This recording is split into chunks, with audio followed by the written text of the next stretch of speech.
Welcome back, everybody. In this video, I'm going to show you the one chess game that every chess player has to know. This is arguably the most famous chess game of all time.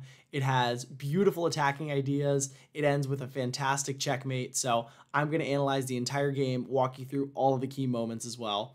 Let's jump into it. This game is known as the Opera Game. It was played in 1858 in Paris.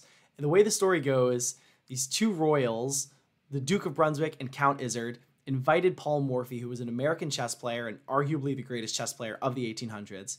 They invited him to an opera, and during the opera, while they were watching, they made him play a chess game against them. So Paul Morphy had the white pieces, and he was playing against these two relatively strong amateurs with the black pieces together so they could talk to each other while they made their moves. This is how the game went. Paul Morphy had the white pieces in this game, so he started out with e4, and the Count and the Duke responded with e5. Morphy played knight f3, and now black plays d6. This is a fine move. It's not the best. This is known as the Philidor defense. It's still manageable, but it's not ideal. It's a little passive because black is already on move 2, blocked in their dark squared bishop. So here, Morphy plays d4, immediately striking in the center, and black makes a minor inaccuracy here. The Duke and the Count played bishop g4. Now, the reason this move is a little inaccurate is that Morphy captured in the center, and now ideally, black would like to play d takes e5. That's what they'd like to do. They want to keep this tension with the bishop, but this would allow queen takes d8 check after the king recaptures. Then Morphy would have been able to capture on e5 with the knight and be up a full pawn. So realizing their mistake, instead, they had to trade the bishop for the knight. Morphy recaptured with the queen, and then they took on e5. Now Morphy played bishop c4, already creating a threat on the weak f7 pawn, and here black played another mistake. They played knight f6. Seems like a reasonable enough move. It's a normal developing move, but this allows for a very nice move, queen b3. Queen b3 is a really nice move because it creates this double threat. It still keeps two pieces attacking the weak f7 pawn, but the queen is also eyeing this undefended b7 pawn. Black's best move, and the move that they played in the game, is queen e7. This move is already not ideal. They're doing this because they want to defend this f7 pawn, but they further blocked in their dark squared bishop, and this is going to be a big problem later on, as you'll see in the game. Instead of knight f6, black should have played queen f6. If white trades queens, you can take back with a knight. That's positive. And instead, if white plays queen b3, you actually don't have to worry about this b7 pawn. Black could have just played knight d7, and if white were to capture, then black would play rook b8. There's a lot of compensation here. For the cost of a pawn, black has already got more pieces developed now and is getting the initiative. If white gets pawn hungry and they capture on a7, black can play bishop c5, attacking the queen, and also creating a threat against f2. And instead, if white were to capture on c7, there's bishop d6. Black is doing pretty well in this position. There's a lot of compensation for this pawn.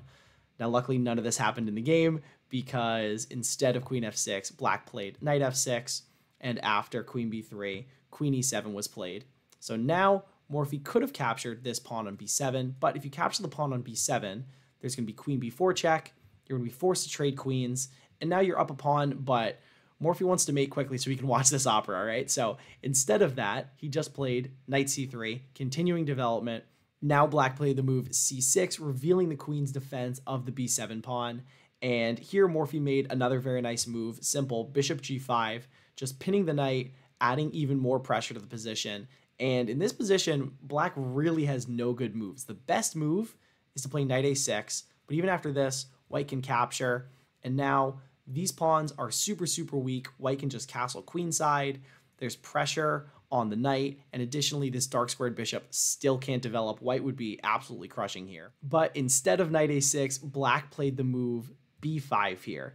It's a move that seems to make sense because you're attacking the piece that's causing so much pressure here, but it's actually a mistake, and Morphy immediately punishes it. First, he sacrifices the knight. After black recaptures, now he captures with the bishop with check.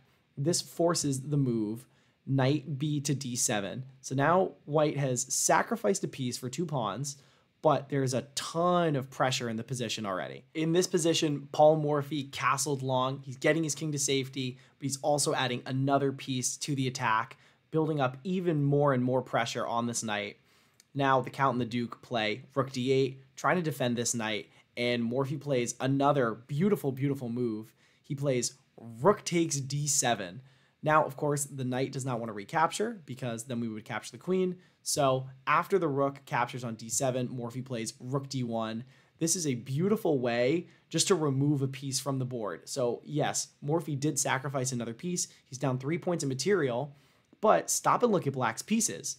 The bishop on f8, the rook on h8, both of these pieces are not in the game, and let me tell you, they are not going to get in the game. So Black is effectively down 5 points of material here because they've got 8 points doing nothing, and Morphy's actually down 3 on the board. Now the Duke and the Count try to start untangling their pieces. So here Black plays queen e6, offering a queen trade, but Morphy is attacking here and down material, so he's not going to take a queen trade. Instead, he plays bishop takes d7 check. The king cannot go to d8 or e7 because that's going to lead to checkmate very shortly. If the king goes to d8, we'll check on b8 with the queen, and after the king moves to e7, queen e8 would be checkmate. Notice that the knight cannot capture because it's pinned. And similarly, if the king goes to e7 immediately, there will be queen b4 check, and we follow the same idea. Queen e8 would be mate. Black also does not want to capture this bishop with the queen because at the very least, we could take with our rook. We'll be up some material and have very active pieces. But even better is queen b8 check. After the king moves, we can take on e5 with check, and we'll win this queen with the rook later on. But instead, if Black plays queen e6, now we have queen c7 check, and we're going to mate on the next move. Now, because of all of this, Black decided not to capture the bishop with the queen, even though it was the best move in the position. As Black, you have to just start sacrificing some material back. Instead, they played knight takes d7, and this leads to a beautiful checkmate. Find White's winning move here. I hope you're able to find the move. In this position, Paul Morphy played queen b8 check, just an absolute queen sacrifice. Notice that Black's king cannot move, so Black is forced to capture the queen with the knight, and now the finishing move, rook d8 checkmate. Notice how these two pieces combine and coordinate to deliver checkmate. White is down so much material. We've got 2 pawns for a knight and a queen, but this just goes to show you how important active pieces are. If you have active pieces, that can compensate for a lot. This is a model game in so many ways. It's a fantastic example of a lot of fundamental key chess principles. First and foremost, the idea of prioritizing development over pawn grabbing. Morphy could have captured the pawn on b7 early on if he wanted to, but instead he decided to play knight c3 here. We're not interested in capturing one pawn and being up a pawn. Instead, we want to develop, control the center, and continue our attack. Additionally, it gives us really good ideas about how to attack. The idea of building pressure on pinned pieces. This knight on d7 was a major weakness, specifically because Black's pieces are just not well developed, so it allows for us to sacrifice with the rook.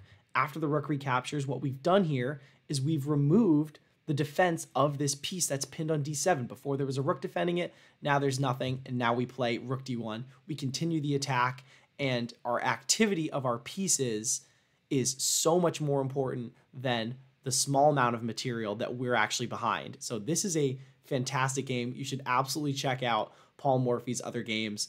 Basically, every single one is like this.